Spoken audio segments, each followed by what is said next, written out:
ज़्यादातर सवाल 12वें पंथ के जो भगत हैं, रामपाल जी महाराज के शिष्य, उनके सवाल आए हैं सृष्टि रचना के ऊपर। वो कहते हैं कि जो रामपाल जी महाराज सृष्टि रचना बताते हैं वही सत्य है। आप जो सृष्टि रचना बताते हो वो हमें समझ नहीं आती। बिल्कुल सही बात है, इसमें कोई दो राय नहीं है कि जो सृष्टि रचना मैं बता रहा हूं वो आपके समझ में नहीं आएगी।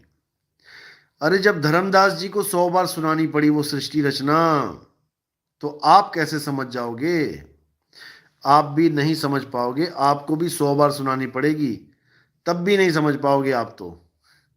वो 100 बार सुनाने के बाद तो समझ गए थे। तुम्हारा तो ये हाल है कि तुम 1000 बार सुनाऊंगा तब भी नहीं समझ में आएगी, और 1000 बार सुना चुका हूं मैं,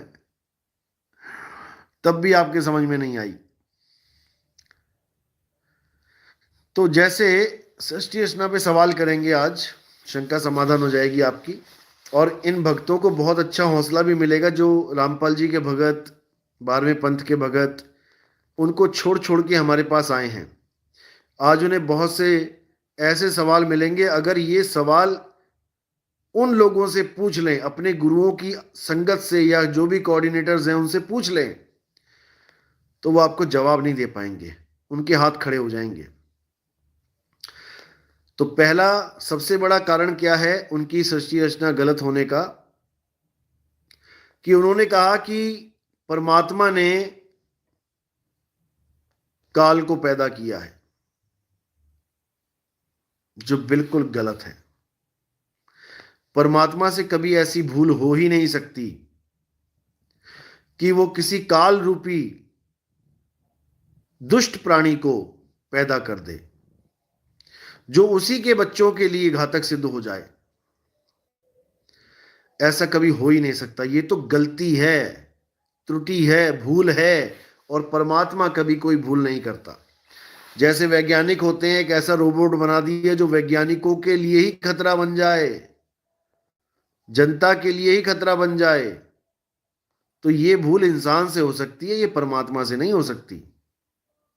कि कोई कहे कि परमात्मा ने काल भगवान पैदा कर दिया और काल भगवान जीवों को खा रहा है, वो भी परमात्मा ने श्राप दे दिया 1 लाख जीवों को खाने का। काल भगवान अपनी मर्जी से नहीं खा रहा है, 1 लाख जीवों को खाने का श्राप दे दिया परमात्मा ने। बताओ, श्राप दिया या उसकी मौजें लगा दी पेट भरने की? काल भगवान को श्राप दिया होता तो ऐसा दिया होता कि भूखा मर, खाने को कुछ ना मिले। ऐसा श्राप तो समझ में आता है। ऐसा श्राप कैसा है कि 1 लाख जीवों को खाएगा? ये तो वो हो गया मटर चिकन सब खाएगा मजे से, पनीर टिक्का। ये बिल्कुल गलत सृष्टि रचना है। 1 लाख को खाएगा रोज, 1.25 लाख को पैदा करेगा। तो जब केवल 3 गुणों को पैदा किया था तब 1 लाख जीव कहां थे? तब किसको खा रहा था? तब 1.25 लाख कहां पैदा किया उस दिन में? जब श्राप ही मिल गया कि 1 लाख रोज पैदा करेगा, 1.25 लाख और 1 लाख रोज खाएगा, तो रोज का मतलब रोज होता है, एक भी दिन मिस नहीं होना चाहिए, क्योंकि परमात्मा का श्राप है भाई। तो जब पहली बार त्रिदेव आए तो उस वक्त तो 1 लाख थे ही नहीं, तो मारेगा कहां से? और 1.25 लाख पैदा कहां से कर देगा? हैं ही 5 लोग मिलके गिन के इस दुनिया में।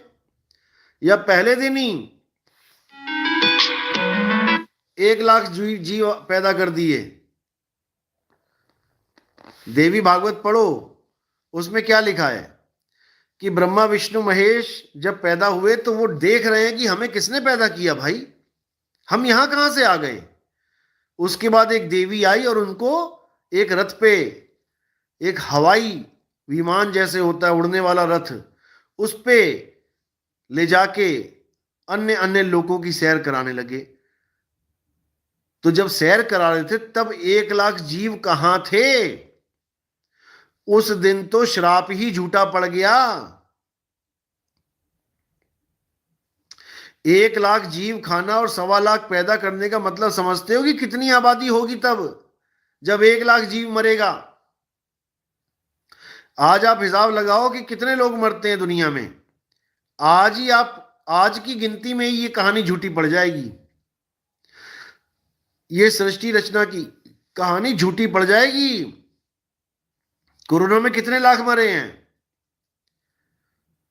आप हिसाब लगा के देख लेना। 800 करोड़ लोग हैं, कितने मरते हैं, हर देश में कितने लोग मर रहे हैं, लग जाएगा पता। 1 लाख खा रहा है कि कितने खा रहा है। दूसरी त्रुटि क्या है, वहां बोला गया कि पहले सब नर रूप में थे, सारी आत्माएं नर थी, कोई औरत थी ही नहीं। जब काल भगवान ने पूछा कि मेरे साथ कौन चलना चाहता है, तो जिसने सबसे पहला हाथ खड़ा कर दिया उसको परमात्मा ने नारी का रूप दे दिया। देखो, यानी वो दुनिया की पहली औरत बनी, उस कहानी के हिसाब से जो 12वें पंथ के गुरु हमें सुनाते हैं। तो ठीक है, उसने तो गलती करी, हाथ उठाया, इसलिए नारी बनी। अरे तुम्हारी मां बहन कैसे नारी बन गई? क्योंकि सारे बीज तो पुरुष रूप में गए उसके गर्भ में, क्योंकि वहां पर नारी कोई थी ही नहीं, सारे जीव पुरुष थे। जिसको हंस कहते हो तुम लोग, हंसा हंसिनी, हंसिनी तो एक ही बनी। जिसने गलती करी वो पहले हंस था, उसको हंसिनी बना दिया, उसका वही चेंज करवा दिया, सब बॉडी ट्रांसप्लांट करवा दी उसकी, चेंज करवा दिया सिस्टम। तो वो अपनी गलती से अगर बनी है, तो उस कहानी के हिसाब से बाकी औरतें कैसे आ रही हैं इस दुनिया में? क्योंकि सारे पुरुष ही थे एक को छोड़ के। ऐसा तो नहीं है कि आधों को औरत बना दिया, आधों को आदमी। जिसने पहला हाथ उठाया उसको स्त्री का रूप दिया गया, तो ये बाकी कहां से आ गई? और सतलोक में कहते हैं कि स्त्री भी रहती हैं, पुरुष भी रहते हैं। तो जो लोग यहां आ गए, जो लोग यहां पर बैठ गए आके सारे के सारे, तो वहां पर तो स्त्री कोई होनी ही नहीं चाहिए थी, क्योंकि वहां तो पहले भी सारे पुरुष थे। तो वहां हंसा हंसिनी कैसे हो गए भाई? जब पहली बार सतयुग में कबीर साहब किसी जीव को लेके गए, तो वहां पे हंसा और हंसिनी कैसे हुए? वहां लेडीज कैसे आ गई? तो ये बहुत बड़ा सवाल है, इसका जवाब नहीं मिल पाएगा, जितना मर्जी जोर लगा लेना।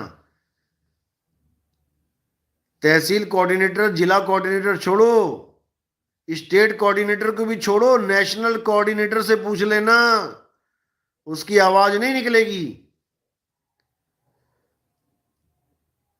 तो ये सृष्टि रचना केवल संकेत मात्र सृष्टि रचना है, डुप्लीकेट है ये।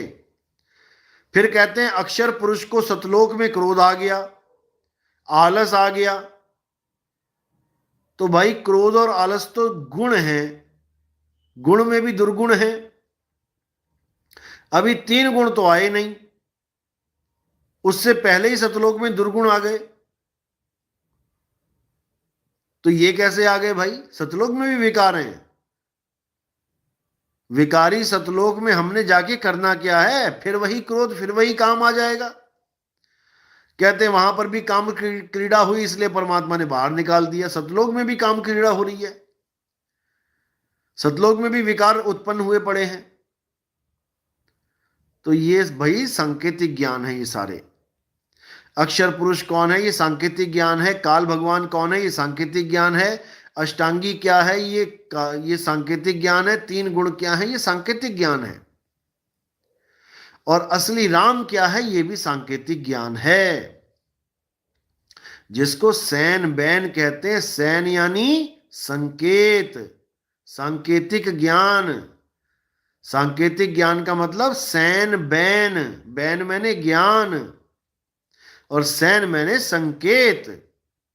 संकेतों के द्वारा जो ज्ञान समझा दिया जाए उसे सैन बैन कहते हैं। तो साहिब समझा रहे हैं कि ये सब संकेत दिए गए तुम्हें समझाने के लिए सृष्टि रचना को, धर्मदास ये जग बौराना, कोई न जाने पद निर्वाणा। यही कारण मैं कथा पसारा, मैं कथा पसारा, इसी कारण मैंने कथा पसारी है। इन सब से कहिए एक राम न्यारा। वो राम सबसे न्यारा है। इस कथा को हमने सांकेतिक रूप में समझ लेना है। ये जो सृष्टि रचना की कथा है, ये सांकेतिक ज्ञान है, इसको समझ लो और फिर मूल ज्ञान में आ जाओ। बस तब हर चीज क्लियर होती चली जाएगी। लेकिन दुख के साथ कहना पड़ता है कि ये लोग कबीर कबीर तो करना सीख गए। हु इज कबीर तो सीख गए, लेकिन व्हाट इज कबीर ये नहीं जान पाए। दुख इसी बात का। साहिब कह रहे कबीर कबीर क्या करे, खोज आपन शरीर और 10 इंद्रियां बस में कर, तू आपे आप कबीर। तुम ही कबीर हो, तुम ही आत्मदेव हो, लेकिन तुम अपने आप को जीव अवस्था में पहुंचा के बंधन में पड़े हो। तुम दृष्टा अवस्था में आके बंधन में पड़ गए हो। दृष्टा हो जाना बंधन है, क्योंकि दृश्य दिखेगा तभी तो दृष्टा होगा। बंधन है। जितने भी गुरु दृष्टा दृष्टा कर रहे हैं, ये सब बंधन में डाल रहे हैं लोगों को, लेकिन ये जीव को समझ में नहीं आ रहा है, इसीलिए उलझा पड़ा है। जिस दिन इसको समझ में आ गया, उसके बाद इसे बांधने वाला कोई नहीं है। तो उड़ जा हंस अकेला।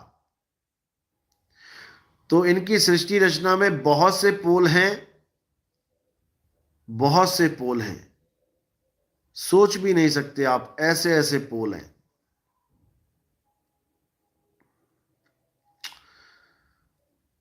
तो सृष्टि रचना को अच्छी तरह समझना है। हमारे मूल ज्ञान आप सुनेंगे, समझेंगे, आपको हर चीज समझ में आने लग जाएगी।